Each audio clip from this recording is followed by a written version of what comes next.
I'll be talking about kenosis, and I want to start off with a quote from Jean-Luc Nancy that I came across recently, and I've recently translated a piece called Sexistence, which is a wonderful, weird title. The body's vital functions modulate the relationship of the living being with the outside. They make the living into a system open to the outside because it remains relatively closed upon an inside, whose interiority consists precisely in making possible exposure to an outside and ongoing exchanges with it.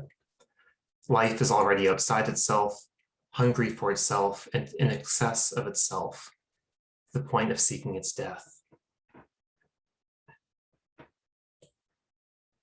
I begin post-mortem.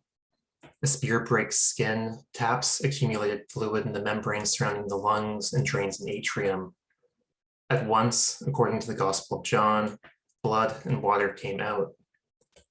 In the crucifixion's final spill, I encounter not the sacrifice of a life, but the hollowing of a corpse, its head bowed, its spirit breathed out, and its blood, in Levitical terms, the life of the flesh, given up. To think the incarnation and crucifixion and the ongoing HIV/AIDS epidemic in particular is to think in the thick of the fluids that compose it. To give blood, to give up, or have already given up blood, to be in the outflow, in the cleanse, and in the contagion. A potent theopolitical imaginary lurks beneath layers of reverence and regulation, such that spilled blood suggests both redemptive power and viral load.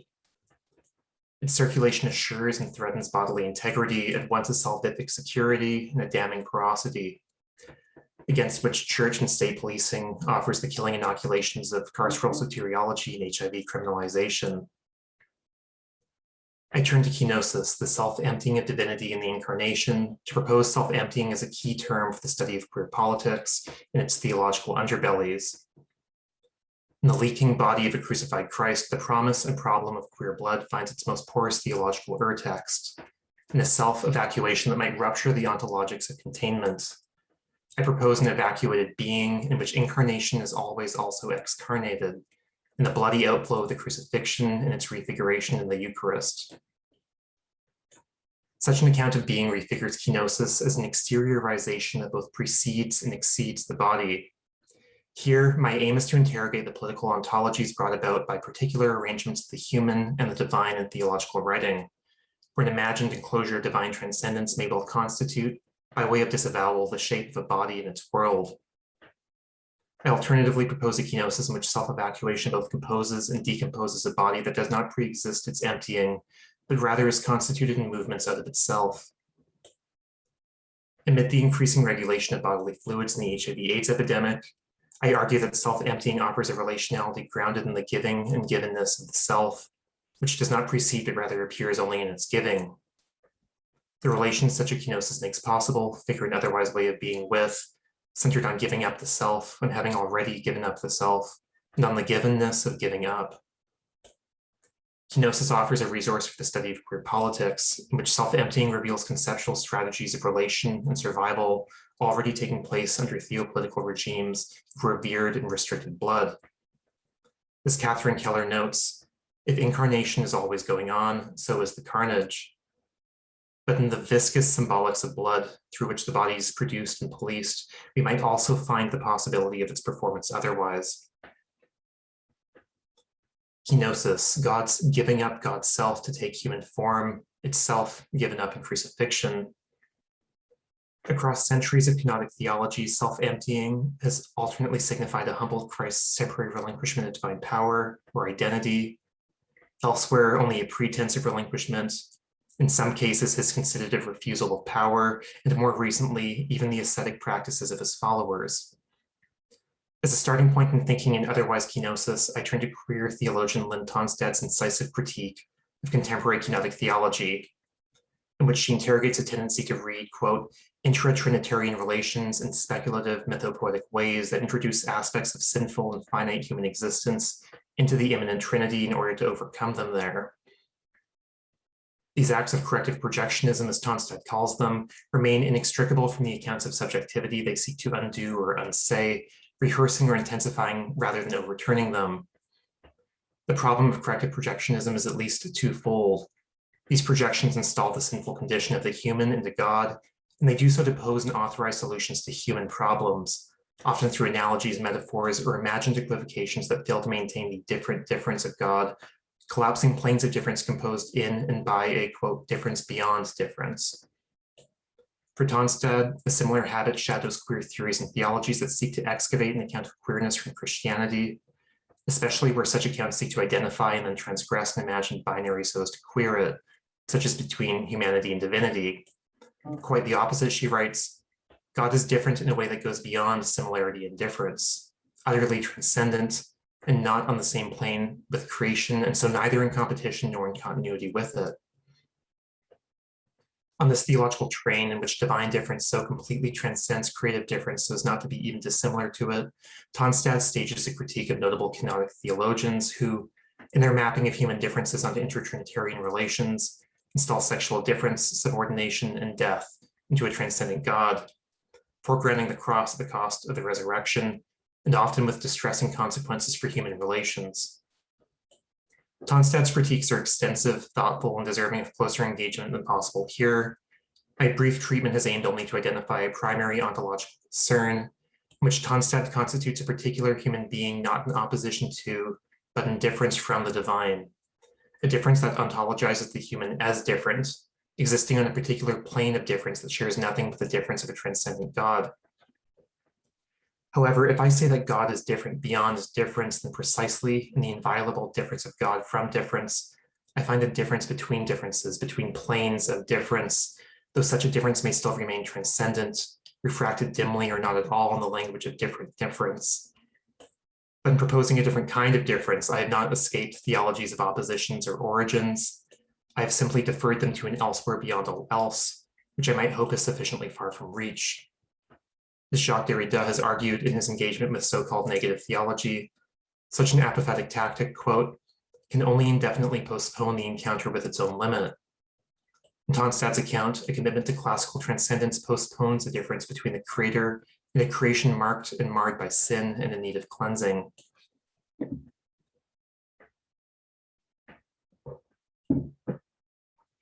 Moreover, the pure transcendence through which such a distinction is maintained risks enmeshment in an anti-Black and carceral imaginary, even and perhaps especially in its attempts to prevent the contamination of a God beyond human language. Tonstad, for example, maintains a long-standing theological association between sinner and slave. These terms, by no means exclusive to Tonstad's work, emerge from biblical language and yet in their uncritical contemporary circulation reveal an inattention to Blackness symptomatic of many theological articulations of difference and transcendence. Quote, the aim of God's work in the world, writes Tonstad, is to transform us from slaves and servants to friends and children of God. Though Tonstad is careful to reserve all judgment for God, and though the, quote, spirit of freedom sets us free, such an intimacy between sin, captivity, and a, quote, distinction between the saved and the damned risks rehearsing a theological form indivisible from anti-Blackness. Sean Crawley, in his account of Black Pentecostal performances of indistinction, notes a theological tendency for Blackness, quote, to stand in for a set of propositional worries about transcendence, the divine world, and salvation. Indeed, theologics of pure distinction, he argues, have both subtended and sustained anxieties over racial purity. Quote, the worry over the color line and its reestablishment was a worry about the refusal of categorical distinction in general, a general disavowal of sacred on the one hand and profane on the other, since these would have material political effects in the world. What maintains the difference beyond difference of God in creation, what lurks in such a postponement of difference, is the figure of the slave as a correlative of sin. A kenosis that might simply breach this utter transcendence is neither new nor radical, but rather simply a repetition of the accounts that Tonstad often deftly critiques. In such accounts, bodies empty to make room for others, clearing space for the divine's imperial and heterosexist penetrations. The breaching of difference there is a violent one, a phallic relation of domination, death, and suffering. Evacuation is a problem. In its underbelly, already punctured, we might recover a transcendence from which we depart or a plenitude from which we empty. Or we might instead attune ourselves to its motion, its outbound intensities and identities, and the movements of emptiness itself. This movement of emptiness might resist the temptation to systematize the cross, to dissolve it in a master narrative of resurrection, or to fetishize it, to revoke its promise of aliveness. Such movement might follow the anti-colonial queer theology of Marcella Altus Reed in recognizing, quote, that precise point, the moment when the master God commits suicide. This has been and will be a suicide of many names, she reminds us, a queer unsaying over and over again through which God might be led astray, emptied out of straight time and place.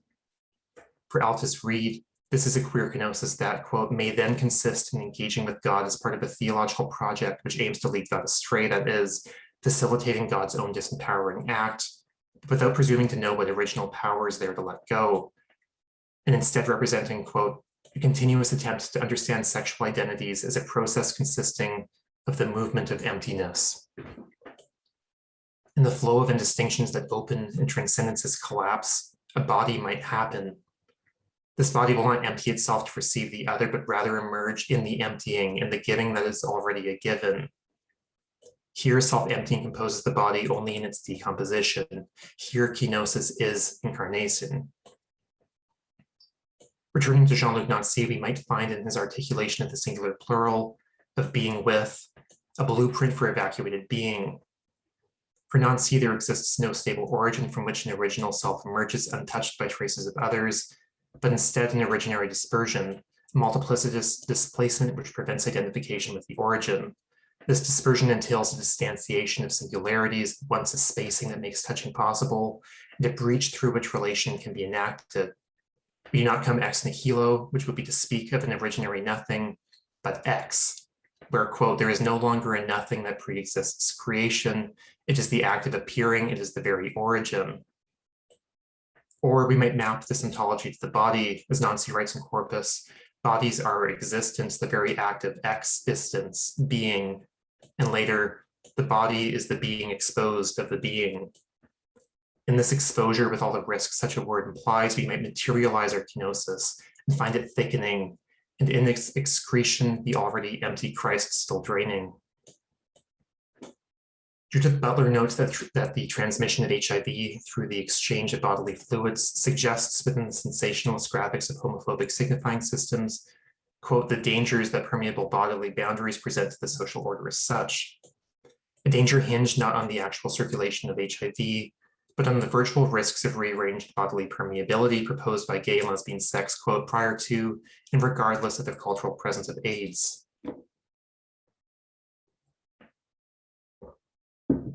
Of course, practices such as serosorting, the selection of sexual partners based on serostatus, have relegated the figural burden of permeability, to paraphrase Lee Edelman, to HIV-positive queers in particular. Tim Dean notes that serosorting, quote, introduced an ostensibly impermeable barrier into the sexual community at precisely the moment when gay men were wearying of sexual barriers, thus disintegrating any fantasy of a queer commons by which we might speak generally of gay or lesbian sex as a threat to normative embodiment. At the same time, sentence enhancement for HIV-positive offenders and the criminalization of HIV non-disclosure in Canada and large swaths of the United States continue to render some bodies more permeable than others, particularly those of Black and Indigenous, queer, and trans people who are already primary targets of incarceration and other forms of state-sponsored violence. In each case, some bodies emerge as proper, while others bear the cost of a bloody porosity that, contrary to Butler, sustains rather than threatens a given social order. The Eucharist remains one of the most visible sites of blood's material theological negotiation, fueled by interminable debates over the relation of body and blood to bread and wine, as well as the ongoing denial of communion to queer and trans congregants in many Catholic and Protestant churches. Here I hope to tease out an intimacy between kenosis and the Eucharist, each tracing the contours of an incarnation, the crucified body now multiplied and its emptyings materialized in blood and wine. Jean-Luc Marion, for example, notes that the, quote, commitment of Christ as far as the bread and wine are uniquely the concern, as the whole of kenosis, of condescension and Trinitarian philanthropy. For Tonstad, too, the Eucharist coheres around Trinitarian gifting, though her Eucharist is one of impanation, a co-presence without change in substance, unlike Marion's transubstantiation.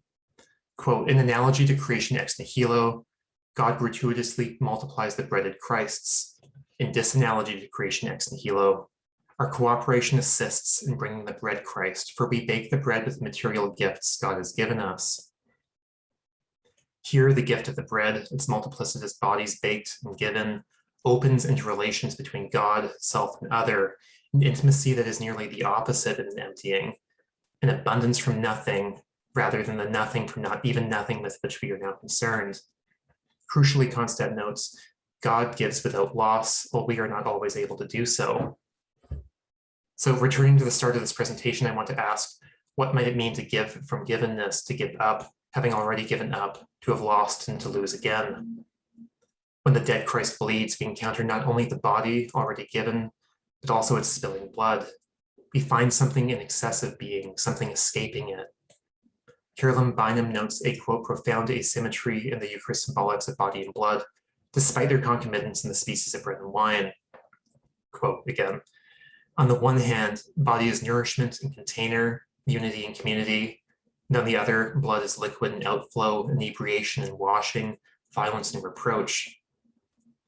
Throughout the 1980s in particular, prevailing fears of HIV mingled with Christ's cleansing blood, leading some liturgical congregations to abandon the common cup, offering in its place intinction, individual cups, or an option to receive only the bread.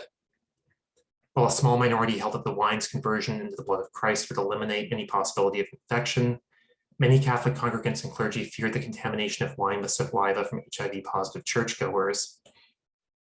In December of 1989, this vexed junction of the Eucharist and the HIV/AIDS epidemic reaches a climax.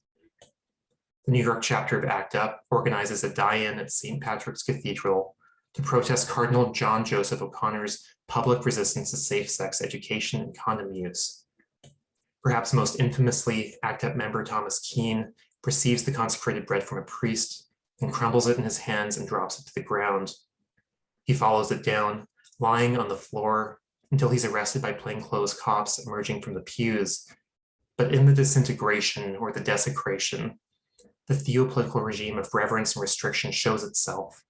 The papers Keene later recalls would claim that a half dozen or more protesters spit out their wafers, preying on entrenched, yet by then debunked, fears of HIV-positive saliva. But what's important here, what we can't miss, is a refusal of the body, a giving up that is not a surrender but a release, which itself offers an alternative kind of communion, not consumption and plenitude, but the giving up of what is given, expulsion, the congealing movements of emptiness.